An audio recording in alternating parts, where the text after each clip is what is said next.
Sir ఈ Iran చూసినట్టయితే యుద్ధం స్టార్ట్ అయినప్పుడు కనుక చూస్తే ఏదో ఒక 2-3 రోజుల్లో అయిపోతుంది, ఇరాన్ మొత్తం తుడిచిపెట్టేస్తాము మన దగ్గర ఉన్నటువంటి ఆయుధాలతో అనేసి అమెరికా, ఇజ్రాయెల్ కూడా అనుకున్నాయి. కానీ ఊహించని రీతిలో ఇరాన్ తన దగ్గర ఉన్నటువంటి ఒక లిమిటెడ్ ఆర్మీ ఫోర్సెస్తోనే ఈ రోజు వరకు కూడా ఎక్కడ వెనక్కి అడుగు వేయకుండా వాళ్ళని తలపడతా ఉన్నటువంటి పరిస్థితి చూస్తూ ఉన్నాం. అంటే ఇరాన్కి ఒక పక్క తన స్వతహాగా అంత కెపాసిటీ లేకపోయినా కూడా ఇటు రష్యా, చైనా సపోర్ట్ మాత్రం చాలా సపోర్ట్ చేస్తూ ఉన్నాయి ఆ రెండు దేశాలు. అయితే ఈ యుద్ధం కొనసాగడం అనేది చైనాకి ఎంత ఇంపార్టెంట్ అంటారు? చైనాకు అంటే యుద్ధం ఆగిపోవడం ఎవరికైనా మేలు చేస్తుంది. కానీ చైనాకు ఉన్న గొప్ప బలం ఏంటి అంటే ఇంకొక 1.5 ఇయర్స్ 2 ఇయర్స్ వరకు కూడా చమురు ఏ దేశం నుంచి కొనకపోయినా చైనా నిలకడగా ఉండగలుగుతుంది. ఎందుకంటే $40 $50 చీప్ రేటుతో రష్యా నుంచి, వెనెజులా నుంచి ఎప్పుడెప్పుడో కలెక్షన్ చేసి పెట్టుకున్నది చైనా. కనుక నిండా రిజర్వ్స్ ఉన్నాయి, ఆల్ రిజర్వ్స్ ఉన్నాయి. కనుక తొణకకుండా కూర్చున్నది చైనా. కానీ యుద్ధం ఎక్కువ కాలం కొనసాగడం ఎవరికి ఇంట్రెస్ట్ ఉండదు, చైనా ఇంట్రెస్ట్ కూడా లేదు. కానీ బలహీనపరచాలి అమెరికా అనే కోరిక చైనాకి ఎప్పుడూ ఉంటుంది. అందుకే ఆయుధాలు, రకరకాల ఆయుధాలను, బలమైన ఆయుధాలను, ముఖ్యంగా యుద్ధ విమానాలపైన దాడి చేసే ఆయుధాలు ఇరాన్ దగ్గర లేవు అసలు. అవి ఎక్కడి నుంచి వస్తున్నాయంటే చైనా నుంచే వస్తాయి, ఇంకా వేరే మార్గమే లేదు. ఇవి చూశాకనే JD Vance and general Caine, chief of army staff, వీళ్ళిద్దరు ఒక రహస్య సమావేశం మన శుక్రవారం జరిగింది, ఒక ఇంటర్నల్ సమావేశం.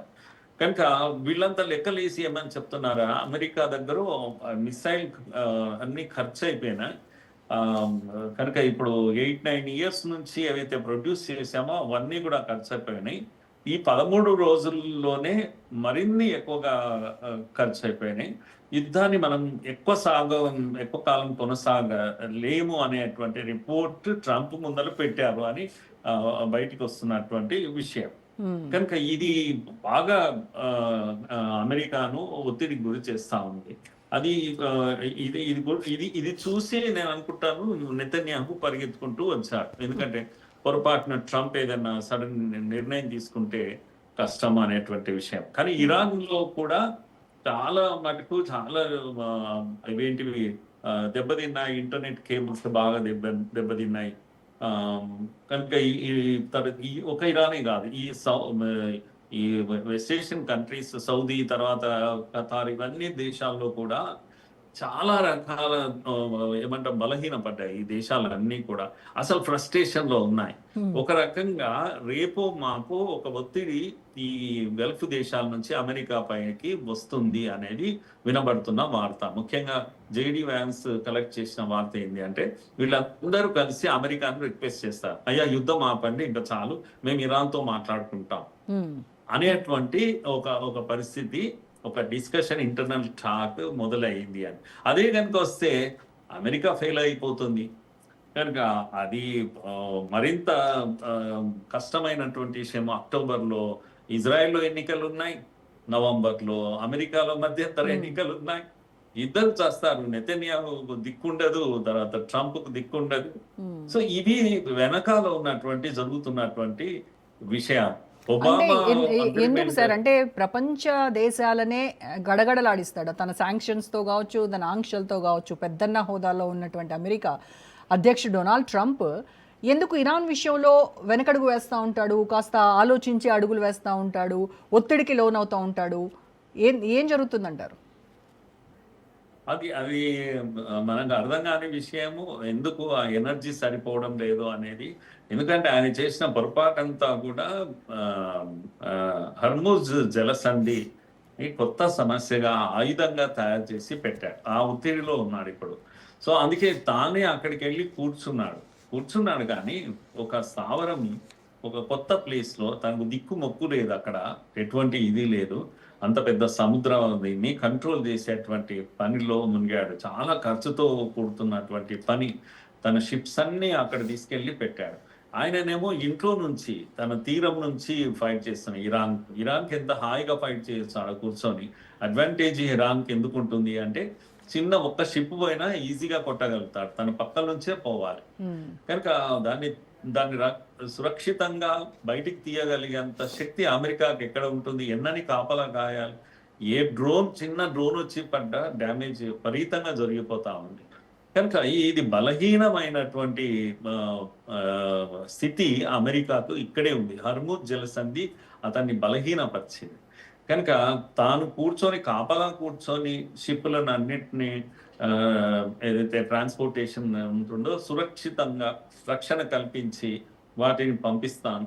మొదట్లో మీరు తలపడ్డ విషయం గుర్తుంది, నేను డబ్బులు కలెక్ట్ చేస్తాను, ఒక్కొక్క షిప్ ఇంత ఇవ్వాలి అనేసరికి తిరుగుబాటు వచ్చింది. అసలు ఈ సమస్య ఎందుకు క్రియేట్ చేశావు, మమ్మల్ని ఎందుకు చంపుతున్నావు అనేటువంటి పరిస్థితి అన్ని దేశాల నుంచి వచ్చింది. తర్వాత డ్రాప్ చేసుకున్నాడు.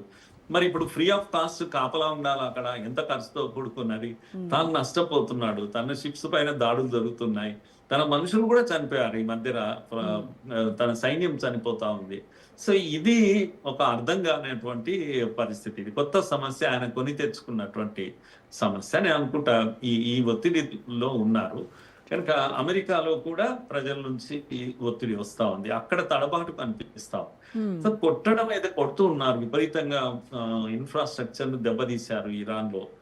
ఇరాన్ కున్న అడ్వాంటేజ్ మొదటి నుంచి మనం చెప్తున్నాము, అక్కడ ఉన్న టెరైన్ ఏదైతే ఉందో అదే వాళ్ళకున్న అడ్వాంటేజ్. ఆ కోనల కిందనే వాళ్ళ మిసైల్స్ అన్ని దాగి ఉన్నాయి, అవి కొట్టాలంటే చాలా కష్టం. పోనీ అక్కడికి వెళ్ళి యుద్ధం చేయగలరా, వెళ్ళలేరు. వెళితే ఆఫ్ఘనిస్తాన్ లో జరిగే పరిస్థితే అక్కడ కూడా అదే అవమానం ఫేస్ చేయక తప్పదు. సో నేను అనుకుంటాను ఈ విషయాలే అమెరికాను వేధిస్తున్నాయి. అటు తన మిత్ర దేశాలను కాపాడుకోలేకపోతున్నాడు, తనను తాను కాపాడుకోలేకపోతున్నాడు, యుద్ధాన్ని పూర్తిగా డెస్ట్రాయ్ చేయలేకపోతున్నాడు ఇరాన్. సో ఇది ఆయన ఎదుర్కొంటున్నటువంటి సమస్య, నాకు అనిపిస్తున్న విషయం ఇది.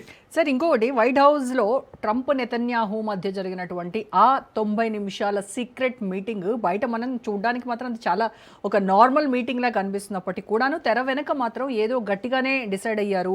మోస్ట్లీ చాలా మందికి అనుమానం ఏంటంటే ఇరాన్ న్యూక్లియర్ రియాక్టర్స్ పై ప్రీఎంప్టివ్ స్ట్రైక్స్ చేయడానికి ట్రంప్ గ్రీన్ సిగ్నల్ ఇచ్చేశారా అనేటువంటి డౌట్స్ అయితే వస్తున్నాయి. ఎస్, అందుకే దీన్ని ఏమంటున్నారంటే ఓ రకంగా ఫైనల్ అటాక్ గా చెప్తా ఉన్నారు ఇరాన్ పైన. ఇది ఫైనల్ గేమ్ అని చెప్పేసి ఇద్దరి టాక్స్ దేనికోసము అంటే ఈ ఫైనల్ గా యుద్ధం క్లోజ్ దీంతో అనేటువంటి ఒక వ్యూహ రచన ఇక్కడ జరిగింది అని ఇద్దరి మధ్యలో. మరి అది ఏంటి, ఎలా ఉంటుంది, ఈ దాడి ఎలా ఉంటుంది, ఇరాన్ దీన్ని తట్టుకుంటుందా లేదా అని మనం ఎదురు చూడాల్సిన. ఇంకో అదర్ సైడ్ ఏం చెప్తున్నారు అని అంటే ఈ నెతన్యాహు డిమాండ్లకు అమెరికా మొండి చేయి చూపించింది, అది కూడా చాలా మంది డౌట్స్ ఎక్స్ప్రెస్ చేస్తున్నారు. Either this or that. అయితే ఒక్కటి చరిత్ర ఏం చెప్తుందమ్మా అంటే ఈ యూదులు ఇజ్రాయిలీస్ ఎవరైతే ఉన్నారో అమెరికా పైన వాళ్ళ దేశం లేకపోవచ్చు కానీ అమెరికా పైన అంత కంట్రోల్ ఉంది. వాళ్ళ లాబియింగ్ గ్రూప్స్ ఏవైతున్నాయో వాటికి అంత పవర్ ఉంటుంది. అందుకని అమెరికా ఏ రోజు కూడా మీరు చూసారు ఈ మధ్య ఓపెన్ గానే గొడవ పడ్డట్టు ట్రంప్ తిట్టడము ఇలాంటివి, మీ యుద్ధం చేసుకుంటే చేసుకోపోండి అని నెతన్యాహు చెప్పడం, సరే నువ్వు ఆపేసుకో మేము చేస్తామని చెప్పి ఇలాంటివన్నీ బయటికి కనపడ్డా కూడా చివరి ఎక్కడికి వచ్చారు మళ్ళా అంటే మళ్ళా ఒకే దగ్గరికి వచ్చారు. ఇది ఇజ్రాయెల్ యొక్క పవర్ అది. అందుకని ఈ టాక్స్ లో మీరన్నట్టుగా కాకుండా నేనేమనుకుంటున్నానంటే నెతన్యాహు నెగ్గుతాడు, ఎప్పుడు కూడా నెతన్యాహు ఒప్పించగలుగుతాడు. కనుక ఎట్లయితే ఖమేనీ పైన యుద్ధం ప్రకటించినప్పుడు ఆ పేరుకు అమెరికా కొట్టింది, కానీ కొట్టించింది ఎవరు అంటే నెతన్యాహు కొట్టించాడు. ఎందుకంటే ఎక్కడున్నాడు ఖమేనీ ఏది అని మొత్తం డీటెయిల్స్ అన్ని ఇచ్చింది ఇజ్రాయెల్ ఇచ్చింది, కొట్టింది అమెరికా కొట్టింది. 40 మంది ఆర్మీ ఆఫీసర్స్ కొట్టేశారు ఒకే దెబ్బ. దాంతోనే కదా యుద్ధం మొదలైంది ఫిబ్రవరి 28 రోజు.